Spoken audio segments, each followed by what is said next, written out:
अस्सलामुअलैकुम, मैं हूँ हुरैन फातिमा और आप देख रहे हैं हिमायती न्यूज़ HD चैनल। नजर डालते हैं आज की अहम खबरों पर।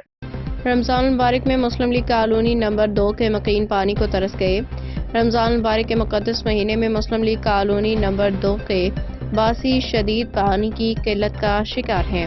मर्द और ख़वातीन बच्चे रोज़ा रख के मीठे पानी की तलाश में दर बदर की ठोकरें खाने पर मजबूर हैं, मगर मुंतखब नुमाइंदे अवामी मसाइल हल करने में मुकम्मल तौर पर नाकाम दिखाई देते हैं।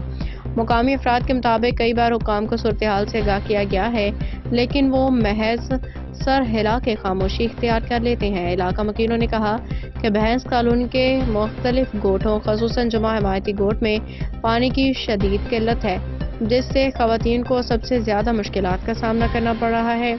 अवाम का कहना है कि रमज़ान में नमाज पढ़ने और टोपी पहनने से जन्नत नहीं मिलती, बल्कि अल्लाह ने जो इख्तियार दिया है इसे अवाम की फलाह बहबूद के लिए इस्तेमाल करना ज़रूरी है। क्या मुंतखब नुमाइंदों को अल्लाह का खौफ नहीं? क्या वो खुद को खुदा समझ बैठे हैं? मुस्लिम लीग कॉलोनी नंबर 2 के अवाम ने हुकाम से अपील की है कि फिलफौर पानी की फराहमी को यकीनी बनाया जाए ताकि रोज़ादारों को मुश्किलात से निजात मिल सके। शहरियों ने मजीद कहा कि अगर फौरी इक़दाम ना किए गए तो एहतजाज पे मजबूर हो जाएंगे। इफ्तिखार अहमद आवान की रिपोर्ट। मज़ीद अपडेट्स के लिए देखते रहें हिमायती न्यूज़ HD चैनल।